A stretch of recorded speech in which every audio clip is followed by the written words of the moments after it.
Pemirsa, calon Presiden Joko Widodo dan juga Prabowo Subianto gencar melancarkan jurus pamungkas di sisa waktu kampanye Pilpres.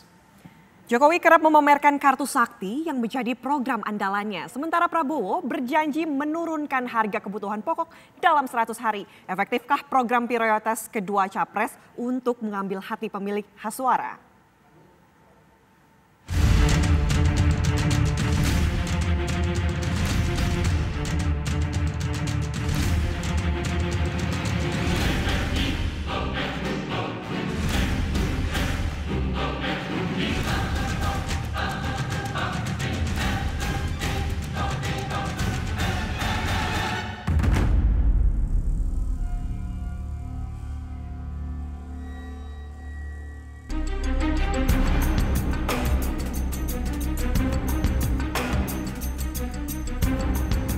Pesta demokrasi 5 tahunan sudah di depan mata.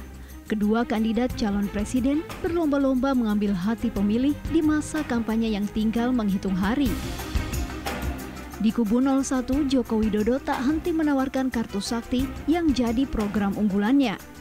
Capres petahana kini lebih memprioritaskan pembangunan sumber daya manusia ketimbang infrastruktur. Yang pertama yang namanya kartu kuliah ini, kartu Indonesia Pintar itu kuliah. Siapa yang setuju jadi kuliah? Siapa yang setuju? Jakarta ada biaya dalam kartu prakerja ini. Jadi kita harapkan dengan kartu sembako murah ini, anak-anak kita bisa mendapat gizi yang baik. Ibu-ibu bisa mendapatkan sembako murah, telur murah sehingga gizi anak kita menjadi baik. Ketika beliau mengeluarkan namanya kartu-kartu itu semua, itu adalah bukti bahwa beliau concern terhadap SDM. Pertama, kartu usia pintar, kuliah. Berarti beliau punya target bagaimana anak Indonesia itu meningkat yang usia yang masuk ke perguruan tinggi. Kemudian dari prakerja itu beliau menyiapkan yang namanya orang-orang yang akan dilatih ataupun orang-orang yang akan di-train. Di-train itu tidak hanya di Indonesia, sampai di-training di luar negeri juga diberikan oleh Pak Jokowi. Jadi program Pak Jokowi tidak hanya berlaku untuk lokal, tapi juga untuk luar negeri. Itu adalah penyiapan orang-orang yang dengan level tinggi pun akan disiapkan untuk pelatihan-pelatihan di luar negeri. Kemudian di sisi lain, beliau juga menyiapkan namanya Indonesia Sehat. Itu untuk anak-anak persiapan dari penyiapan di kesehatannya. Nah, ini yang masalah stunting juga jadi penting, itu juga disiapkan oleh beliau.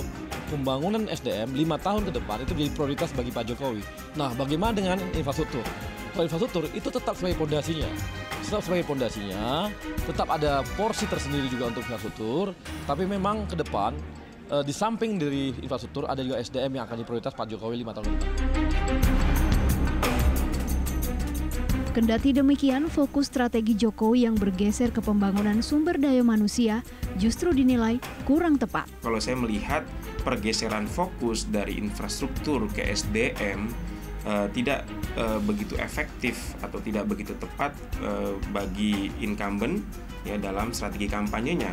Justru seharusnya di detik-detik akhir ini ataupun di 2 bulan terakhir, Pak Jokowi mampu mengemas capaian-capaian kinerjanya secara lebih matang dan lebih apik untuk bisa diterima oleh masyarakat, bukan justru menggeser fokus isu atau fokus kampanyenya dari aspek infrastruktur ke SDM ya. Sebab model seperti itu lebih tepat dilakukan oleh penantang ya, memberikan harapan, memberikan janji, memberikan visi atau mimpi besar.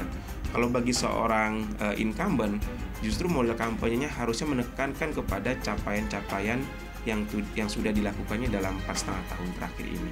Kalau saya menangkap bahwa perubahan tersebut terkait dengan minimnya strategi kampanye yang dijalankan selama ini. Jadi pihak incumbent ini hendak mengevaluasi bahwasanya penekanan kampanye yang berbasis pada capaian-capaian yang sudah dilakukan itu tidak begitu efektif untuk meningkatkan tingkat elektoral, sehingga incumbent mencoba menggeser fokus dari infrastruktur yang menjadi aspek yang banyak dikritik oleh publik terhadap aspek SDM yang menjadi perhatian para pemilih saat ini. Di sisi lain, calon presiden nomor urut 02 Prabowo Subianto menjanjikan penurunan harga kebutuhan pokok dalam 100 hari kerja. Pakar-pakar saya beri tugas. Saya katakan, rakyat sedang susah. Bagaimana? Bisa nggak kalian para pakar? Kau hitung bantu saya. Bagaimana caranya? Begitu insya Allah kita dapat mandat dari rakyat, kita bisa turunkan harga-harga semua. Saya tanya, bisa nggak turunkan harga listrik? Mereka hitung. Saya tanya, berapa lama? 3 tahun? Enggak, Pak. 2 tahun? Enggak, Pak. 1 tahun? Saya kira minimal 1,5 tahun.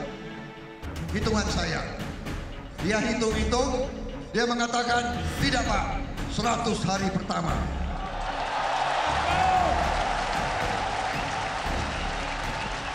Ini adalah terkait dengan listrik, ya. Janji Pak Prabowo menurunkan harga listrik pada 100 hari pertama. Termasuk harga sembako, ya. Itu betul. Jadi harga pokok ini seperti yang sampaikan tadi memang kembali kepada sistem penganggaran kita, ya, Maka nanti ketika di bulan-bulan Maret, April mungkin kita akan berupaya mempercepat APBNP. Anggaran negara akan kita rubah dari pengajuan sekarang, menyesuaikan kepada program kita. Nah, bagaimana teknisnya? Tentu seperti tadi, tanpa subsidi, omong kosong kita bicara harga murah di pasar. Sebagai penantang, janji Prabowo Sandi dianggap memiliki nilai jual untuk menggait suara pemilih. Itu cukup menjual, ya. Dan kita tahu bahwasanya presiden itu dibekali oleh beberapa instrumen untuk melakukan gerak cepat, ya, seperti Perpres atau peraturan presiden, peraturan menteri atau keputusan menteri.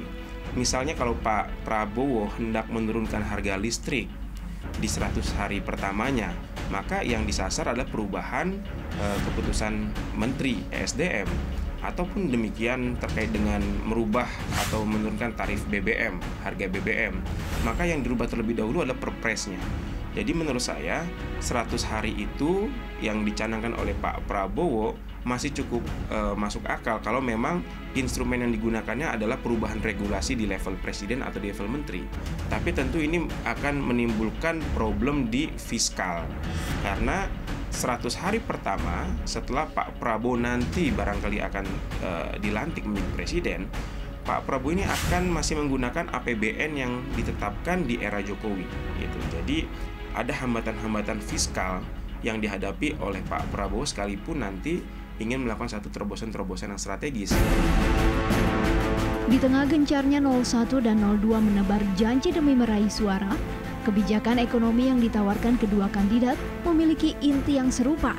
Kini tinggal bagaimana publik menilai dan menentukan siapa pemimpin yang sesuai pilihannya. Menurut saya hanya berbeda dari aspek narasi redaksional, tapi sebenarnya dari aspek policy-nya dan dari aspek ideologi ekonomi maupun ideologi politiknya itu tidak jauh berbeda warnanya.